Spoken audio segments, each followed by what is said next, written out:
Hello everyone, welcome back. I hope you all are fine and safe. So in this video we are going to continue with chapter number 3, playing with numbers. So इस video में हम देखेंगे question number 7 of exercise 3.5. So question number 7 is the product of three consecutive numbers is always divisible by 6. Verify the statement with the help of some examples. अब देखो एक statement हमें दिया है from here to here and what it says कि हम किसी भी थ्री कॉन्जिक्यूटिव नंबर्स का प्रोडक्ट फाइंड आउट करें. ठीक है, यानी कोई भी थ्री कॉन्जिक्यूटिव नंबर को हम मल्टीप्लाई करें तो आंसर जो आएगा वो हमेशा 6 से डिवाइड होगा. ठीक है, ये स्टेटमेंट ऐसा कह रहा है. फिर बोला है कि इस स्टेटमेंट को वेरीफाई करो with the help of some example, यानी कि कुछ एग्जाम्पल्स दो और फिर प्रूफ करो कि ये स्टेटमेंट सही है. ठीक है, तो ये बोल रहे हैं प्रूफ करो, तो हम कर देते हैं. ठीक है, पहले तो हम क्या करेंगे, पहले कुछ नंबर्स लिख लेंगे. ठीक है, बोला है थ्री कॉन्जिक्यूटिव यानी थ्री कंटिन्यूस नंबर्स लेना है. ठीक है, कुछ कोई भी नंबर को हम स्किप नहीं कर सकते. ठीक है, तो यहाँ हम नंबर्स ले लेते हैं 2 से ले लेते हैं, या फिर 1 ही लिख लेते हैं. 1 2 3 4 5 6 7 8 9 10. ठीक है, एंड सो ऑन. ठीक है, अब देखो फर्स्ट थ्री कॉन्जिक्यूटिव नंबर्स यानी 1 2 3 कॉन्जिक्यूटिव नंबर है, देन 2 3 4 कॉन्जिक्यूटिव 3 नंबर्स हैं, 3 4 5 3 कॉन्जिक्यूटिव नंबर्स है. ठीक है, तो पहले हम ले लेते हैं 1 मल्टीप्लाई बाई 2 मल्टीप्लाई बाई 3. ठीक है, तो 1 2 ज़ा 2 2 3 ज़ा 6. ठीक है, क्या 6 से डिविजिबल होगा? यस, 6 से डिवाइड हो सकता है. ठीक है, सो 6 इज डिविजिबल बाय 6. ठीक है, नेक्स्ट लेते हैं हम 2 3 4. सो 2 मल्टीप्लाई बाई 3 मल्टीप्लाई बाई 4. सो 2 3 ज़ा 6 6 4 ज़ा 24. क्या 24 6 से डिवाइड होगा? यस ऑफ कोर्स होगा. 6 4 ज़ा 24. ठीक है, तो यहाँ लिख देते हैं 24 इज डिविजिबल बाय 6. ठीक है, 24 भी 6 से डिविजिबल होगा. नेक्स्ट हम ले लेंगे 3 4 5. ठीक है, 3 मल्टीप्लाई बाय 4 मल्टीप्लाई बाय 5. ठीक है, अब 3 4 ज़ा होता है 12 और 12 5 ज़ा क्या होता है 60. यहाँ पे हमने ले लिया 60. क्या 60 6 से डिवाइड होगा? बिल्कुल होगा. 6 10 ज़ा 60. ठीक है, तो यहाँ लिख देते हैं 60 इज़ डिविजिबल बाय 6. अब हम ले लेते हैं 4 5 6. ठीक है, अब तो यहाँ पे आ जाएगा 4 5 ज़ा 20 एंड 26 ज़ा 120. ठीक है, क्या 126 से डिवाइड होगा? ठीक है, क्या करें, डिवाइड करके देख लेते हैं.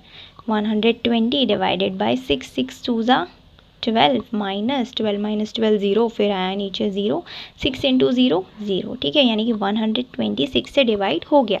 तो यहाँ लिख देते हैं 120 इज़ डिविजिबल बाय 6. ठीक है, अब थोड़ा बहुत और एग्जाम्पल लिख लेते हैं. ठीक है, 4 5 6 ले लिया. अब हम क्या करते हैं 7 8 9 लेके देख लेते हैं. ठीक है, 7 8 9. 7 मल्टीप्लाई बाय 8 मल्टीप्लाई बाय 9. तो 7 8 ज़ा क्या होता है 56. ठीक है, 56 इंटू 9 क्या होता है, मल्टीप्लाई करके देख लेते हैं. 56 मल्टीप्लाई बाय 9. 9 6 ज़ा 54. 9 5 ज़ा 45. 45 प्लस 5 क्या होता है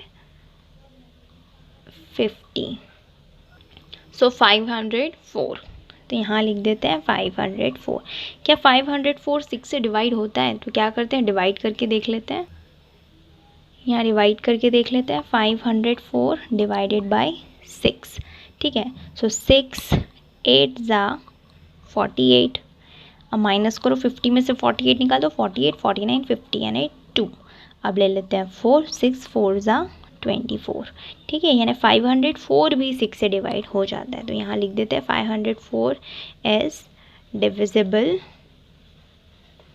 बाय 6. ठीक है, तो हमने देख लिया, कितने सारे एग्जाम्पल्स भी लिख दिए कि यस कोई भी थ्री कॉन्जिक्यूटिव नंबर्स ले लो. ठीक है, कोई भी 3 लेना है और कॉन्जिक्यूटिव होना चाहिए. ठीक है, लाइक 5 6 7 या फिर 6 7 8 या फिर 7 8 9 या फिर 8, 9, 10 या फिर 9, 10, 11, ठीक है। तो किसी भी 3 कॉन्जिक्यूटिव नंबर्स का प्रोडक्ट जो होता है वो 6 से डिवाइड हो जाता है, ठीक है। तो यहाँ पे हम लिख देंगे hence the statement is true. Now let's see the next question. Now the next question is question number 8. The sum of two consecutive odd number is divisible by 4. Verify this statement with the help of some example. अब यहाँ पे हमें again एक statement दिया हुआ है and it says the sum of two consecutive odd number is divisible by 4. यानी कि कोई भी दो consecutive odd numbers, ठीक है, consecutive odd numbers को हम ऐड करते हैं तो जो आंसर आएगा वो हमेशा 4 से डिवाइड होगा, ठीक है। कोई भी दो कॉन्जिक्यूटिव ऑड नंबर ले लो, हमेशा उसको सम करो और वो 4 से डिवाइड हो जाएगा। अब ये स्टेटमेंट को हमें वेरीफाई करना है विद सम एग्जाम्पल, ठीक है। जैसे क्वेश्चन नंबर 7 में किया वैसे ही क्वेश्चन नंबर 8 में करना है, ठीक है। तो पहले क्या कर लेते हैं, पहले हम ऑड नंबर्स लिख लेते हैं, ठीक है। यहाँ हम ऑड नंबर्स लिख लेंगे, ठीक है। तो 1 ऑड नहीं है, 2 इवन है, 3 ऑड है। सबसे पहले तो ऑड नंबर्स होते क्या हैं, ऑड नंबर्स वो होते हैं जो 2 से डिवाइड नहीं होते, ठीक है। जो 2 से डिवाइड नहीं होते या फिर जिसके पीछे 0, 2, 4, 6, 8 नहीं आता, उन सभी नंबर्स को ऑड नंबर्स कहते हैं, ठीक है। सो 2 ऑड नहीं है, 3 हो गया, 4 नहीं है, 5, 6 नहीं है, 7, 8 नहीं है, 9, 10 नहीं है, 11, 12 भी नहीं है, 13, 14 भी नहीं है, 15, 16 नहीं है, 17, ठीक है। तो ये कुछ ऑड नंबर्स हमने यहाँ लिख लिए। अब क्या बोला है, sum of two consecutive odd numbers, consecutive यानी कंटिन्यूस, जस्ट बाद वाला, ठीक है। तो 2 कॉन्जिक्यूटिव ऑड नंबर्स क्या हो जाएंगे, 3 + 5, ठीक है, या फिर 5 + 7, या फिर 7 + 9, या फिर 9 + 11। ऐसे नहीं ले सकते आपकी 3 + 7 कर दिया या 5 + 15 कर दिया, ऐसे नहीं कर सकते, ठीक है। कैसे करना है, 3 + 5 या 5 + 7 या 7 + 9, 9 + 11, 11 + 13, 13 + 15, 15 + 17 और 17 के बाद क्या आएगा, 19। तो 17 + 19, इस तरीके से आपको सम फाइंड आउट करना है, ठीक है। तो कुछ एग्जाम्पल लिखना स्टार्ट करते हैं। पहले ले लेते हैं 3 + 5। 3 + 5 क्या हुआ, 8। क्या 8 4 से डिवाइड हो सकता है, यस, 4 2 ज़ा 8। यहाँ लिख देते हैं 8 इज़ डिविजिबल बाय 4। दूसरा लेते हैं 5 + 7। 5 + 7 क्या होता है, 7 + 5, 5 + 7 होता है 12। क्या 12 4 से डिवाइड होगा, 4 के टेबल में आता है 12, यस आता है, 4 3 ज़ा 12, यानी कि 12 भी 4 से डिवाइड हो सकता है। तो 12 इज़ डिविजिबल बाय 4, इसको भी हम 4 से डिवाइड कर सकते हैं। अब नेक्स्ट कॉन्जिक्यूटिव ऑड नंबर लेते हैं 7 + 9। अब प्लस करो, 7 + 9 क्या होता है, 9 + 7 हो जाता है 16, ठीक है। क्या 16 4 से डिवाइड होता है, 4 के टेबल में आता है 16, तो ही डिवाइड होगा, तो यस आता है, 4 4 ज़ा 16, ठीक है। तो आंसर क्या आएगा, 16 को 4 पे डिवाइड करने से 4 ही आएगा आंसर, ठीक है। यानी कि 16 भी जो है it is also divisible by 4, ये भी 4 से डिवाइड हो रहा है। अब दूसरा कॉन्जिक्यूटिव ऑड नंबर लेते हैं, 7 + 9 हो गया, 9 + 11 ले लेते हैं, 9 + 11। अब 11 + 9 क्या होता है, 20 होता है।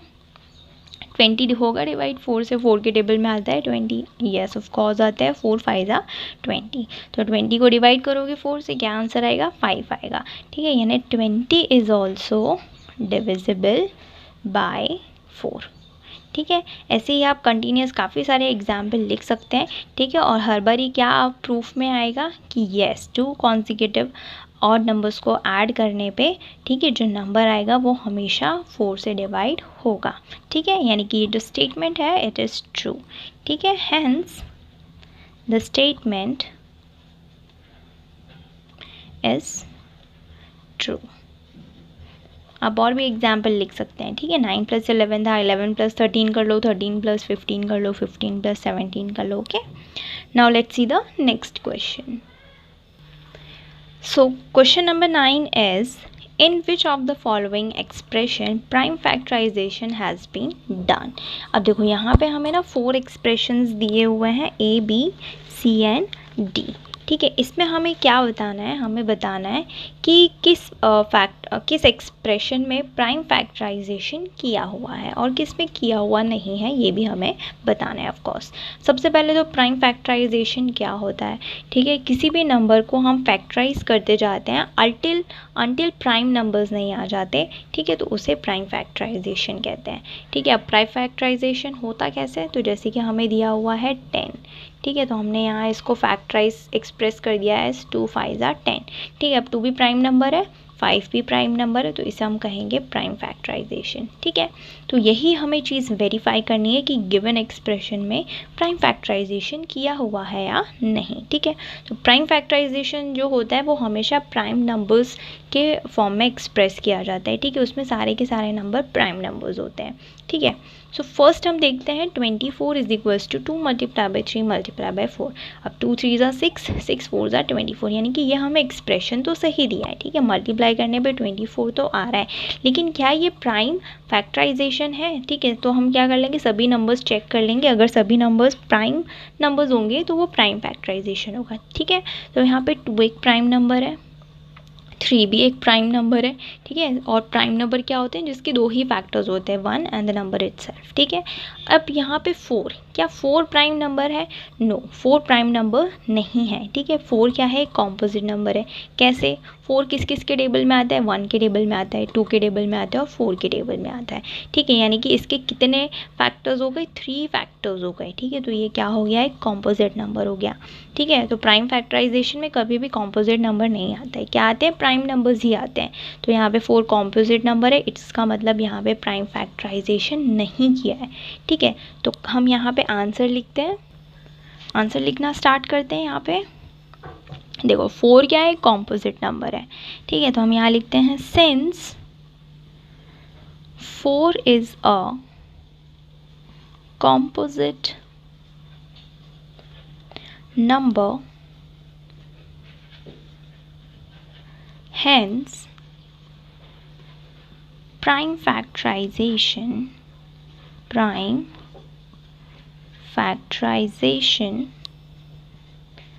has not been done। ठीक है, प्राइम फैक्टराइजेशन यहाँ पे किया हुआ नहीं है। ठीक है, अगर यहाँ पे 4 की जगह 2 मल्टीप्लाई बाई 2 होता, ठीक है, तो क्या हो जाता, 2 multiply by 2 multiply by 2 multiply by 3, तो वो करेक्ट प्राइम फैक्टराइजेशन होता है। ठीक है, यहाँ पे प्राइम फैक्टराइजेशन नहीं किया है।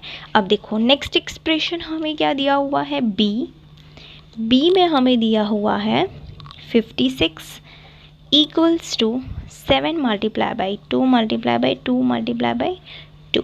ठीक है, इस तरीके से कुछ एक्सप्रेशन दिया हुआ है बी। अब चेक करेंगे कि क्या इसमें प्राइम फैक्टराइजेशन किया हुआ है। तो सबसे पहले मल्टीप्लाई करके चेक करते हैं, 2 2 ज़ा 4, 4 2 ज़ा 8, 8 7 ज़ा 56। ठीक है, यानी कि प्राइम फैक्टराइजेशन तो करेक्ट किया है। अब चेक करेंगे क्या सारे के सारे प्राइम नंबर्स हैं। तो देखो 7 एक प्राइम नंबर है, यस, और 2 भी प्राइम नंबर है, यानी कि इस एक्सप्रेशन में ये जो एक्सप्रेशन है ये करेक्ट है, इसमें प्राइम फैक्टराइजेशन किया हुआ है। ठीक है, कोई भी कॉम्पोजिट नंबर नहीं है, सारे प्राइम नंबर्स हैं। ठीक है, तो यहाँ पे हम आंसर में लिख देते हैं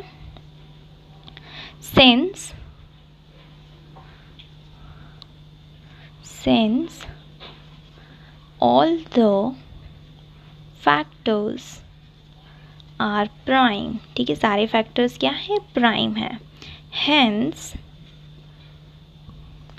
लिख देंगे prime factorization has been done। इसमें प्राइम फैक्टराइजेशन किया हुआ है। अब देखते हैं next 2 expressions. So next is C, 70 is equals to 2 multiply by 5 multiply by 7। ठीक है, अब यहाँ पे हमें एक्सप्रेशन दिया है 70 को प्राइम 70 का फैक्टराइजेशन किया है C। 2 मल्टीप्लाई बाई 5 इज़ 10, 10 7 ज़ा 70। ठीक है, यानी कि एक्सप्रेशन तो सही है। अब चेक करेंगे क्या ये सारे प्राइम नंबर्स हैं। तो देखो 2 एक प्राइम नंबर है, 5 भी एक प्राइम नंबर है और 7 भी एक प्राइम नंबर है, यानी कि इस एक्सप्रेशन में प्राइम फैक्टराइजेशन किया हुआ है। ठीक है, तो यहाँ पे हम आंसर लिख देते हैं, सिंस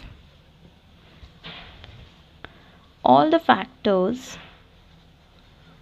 आर प्राइम, सारे फैक्टर्स क्या हैं, प्राइम है, hence prime factorisation has been done, इतना लिख देंगे, हैज़ बीन डन। अब देखते हैं next, D 54 is equals to 2 multiply by 3 multiply by 9, so 2 3 ज़ा 6 एंड 6 9 ज़ा 54। ठीक है, एक्सप्रेशंस तो करेक्ट है, एक्सप्रेशन करेक्ट है। अब देखते हैं प्राइम नंबर्स हैं या नहीं सारे के सारे। तो 2 एक प्राइम नंबर है, येस 2 एक प्राइम नंबर है, 3 भी प्राइम नंबर है।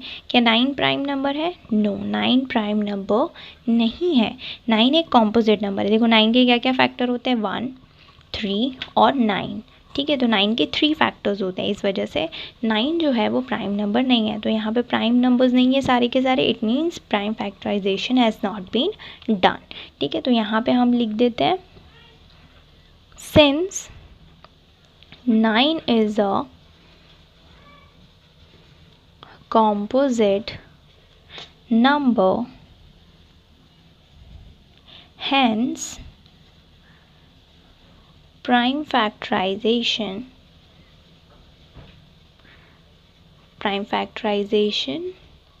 has not been done। तो यहाँ पे हमारा क्वेश्चन नंबर 9 होता है ख़त्म। If you have any doubt, query और suggestion, let me know in the comment section. I will see you in the next video with the next part of this chapter. Till then, bye bye, take care.